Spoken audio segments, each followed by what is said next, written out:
Mutual funds can not make you rich. हाँ दोस्तों, सही सुना आपने। लाखों लोग म्यूचुअल फंड्स में इन्वेस्ट करते हैं, बट कितने ऐसे लोग हैं जो लाखों करोड़ों रुपए की वेल्थ यहाँ पे म्यूचुअल फंड से क्रिएट कर पाते हैं। बट क्या म्यूचुअल फंड बेकार है? ऐसा बिल्कुल भी नहीं है। प्रॉब्लम कहीं और है। चलिए मैं आपको एक स्टोरी सुनाता हूँ जिससे आप ये चीज समझ पाओगे why mutual fund can not make you rich. दो पर्सन थे, रवि एंड अमन। दोनों काफी अच्छी एमएनसी कंपनी में जॉब करते थे। दोनों की 50,000 रुपीज सैलरी थी। एक दिन दोनों ने सोचा कि चलो इन्वेस्टमेंट स्टार्ट करते हैं म्यूचुअल फंड्स के अंदर, और दोनों ने म्यूचुअल फंड इन्वेस्टमेंट स्टार्ट कर दी। रवि ने म्यूचुअल फंड इन्वेस्टमेंट स्टार्ट करी 15,000 रुपीज की, और यहाँ पे जो अमन है उसने इन्वेस्टमेंट स्टार्ट करी 20,000 रुपीज की। उसके पास थोड़े ज्यादा इन्वेस्टमेंट करने के लिए पैसे थे, तो उसने 20,000 रुपीज की इन्वेस्टमेंट स्टार्ट कर दी। इम्पैक्ट क्या पड़ा? जो अमन था उसने 20,000 रुपीज की इन्वेस्टमेंट स्टार्ट तो कर दी, बट वो ज्यादा समय तक यहाँ पे कंटिन्यू नहीं कर पाया। सिर्फ 10 साल के अंदर वो वहां से क्विट कर गया और वहां पे उसने इन्वेस्टमेंट को ब्रेक कर दी। बट जो रवि था उसने टोटल इन्वेस्टमेंट को कंटिन्यू रखा और 15 ईयर्स तक उस इन्वेस्टमेंट को कंटिन्यूअसली इन्वेस्ट करता रहा।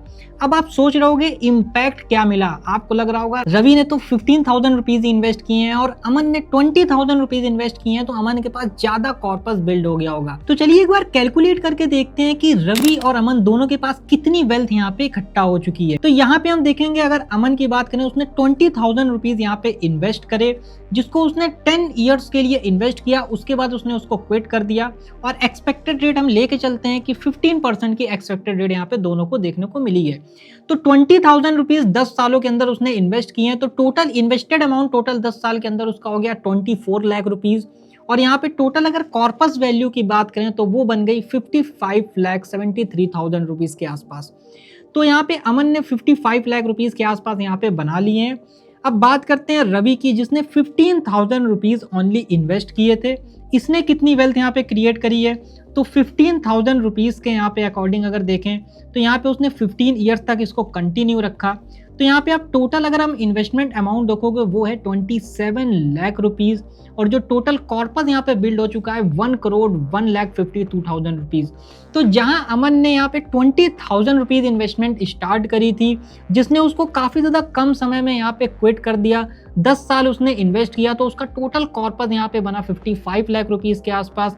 वहीं रवि ने कम अमाउंट यहाँ पे इन्वेस्टमेंट स्टार्ट करी, ओनली 55,000 रुपीज इन्वेस्टमेंट को यहाँ पे स्टार्ट किया, जिसको उसने थोड़ा सा लॉन्ग टर्म यहाँ पे कंटिन्यू किया।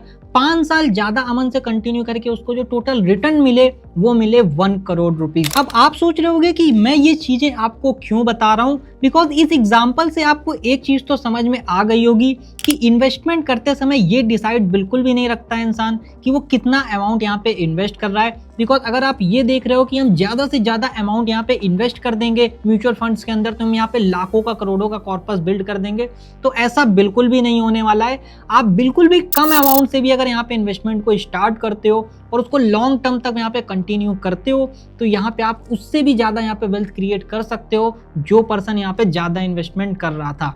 मैंने स्टार्टिंग में इसीलिए आपसे बोला था mutual fund can not make you rich, because बहुत सारे लोग क्या करते हैं, उन्होंने म्यूचुअल फंड को लॉटरी का टिकट बना रखा है कि हम 2 साल 3 साल 10 साल SIP करेंगे यहाँ पे और हमें काफी ज्यादा यहाँ पे अमाउंट यहाँ पे बिल्ड हो जाएगा। अगर आप 1 करोड़ रुपीज की भी यहाँ पे SIP करते हो तो डेफिनेटली 1 करोड़ रुपीज बहुत ज्यादा अमाउंट हो जाता है, बट उसमें आपको जो वेल्थ यहाँ पे क्रिएट होगी वो लॉन्ग टर्म में ही क्रिएट होगी। अब अमाउंट आप 10,000 रुपए इन्वेस्ट करो, 10 लाख इन्वेस्ट करो, 10 करोड़ रुपए भी अगर आप इन्वेस्ट कर दोगे तो इमीडिएट यहाँ पे वेल्थ क्रिएट नहीं होने वाली है।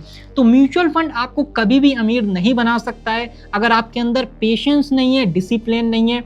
अगर आप म्यूचुअल फंड के थ्रू अपनी वेल्थ क्रिएट करना चाहते हो, करोड़पति बनना चाहते हो, तो आपको कंटिन्यूअसली इन्वेस्टमेंट करनी पड़ेगी, लॉन्ग टर्म करनी पड़ेगी, और मार्केट के जो भी अप एंड डाउन हैं उनको ध्यान में नहीं रखना है। आपको सही फंड सेलेक्ट करना है और कंटिन्यूअसली इन्वेस्ट करना है। अब अगर आपको फंड सिलेक्शन में प्रॉब्लम आ रही है कि किस फंड में हम इन्वेस्ट करें, लार्ज कैप में करें, मिड कैप में करें, स्मॉल कैप में करें, और सारे सेक्टर्स के अंदर इतने सारे म्यूचुअल फंड करंट टाइम पे अवेलेबल हैं, तो हमने इस चीज को आपके लिए आसान बना दिया है। हमने इसके ऊपर प्रॉपर प्लेलिस्ट बनाई है जिसके अंदर हमने बताया है आपको कैसे आप अपने म्यूचुअल फंड को सेलेक्ट कर दोगे, कैसे आप फैक्ट शीट को एनालाइज कर सकते हो म्यूचुअल फंड की और ये डिसाइड कर सकते हो ये म्यूचुअल फंड हमारे रिस्क एपेटाइट के हिसाब से सही है या फिर नहीं है। इसके अलावा हमने टॉप म्यूचुअल फंड की भी वीडियोस बनाई हुई हैं। इन सारी प्लेलिस्ट का लिंक आपको डिस्क्रिप्शन में मिल जाएगा एंड आई बटन में मिल जाएगा, जिसको आप चेकआउट कर सकते हो, जिससे आपको काफी अच्छी अंडरस्टैंडिंग मिलेगी आपको कौन सा म्यूचुअल फंड सेलेक्ट करना चाहिए। एंड बाय द वे, अगर आप म्यूचुअल फंड में आप इन्वेस्ट करना चाहते हो तो आप डीमैट अकाउंट को आपकी जरूरत पड़ने वाली है।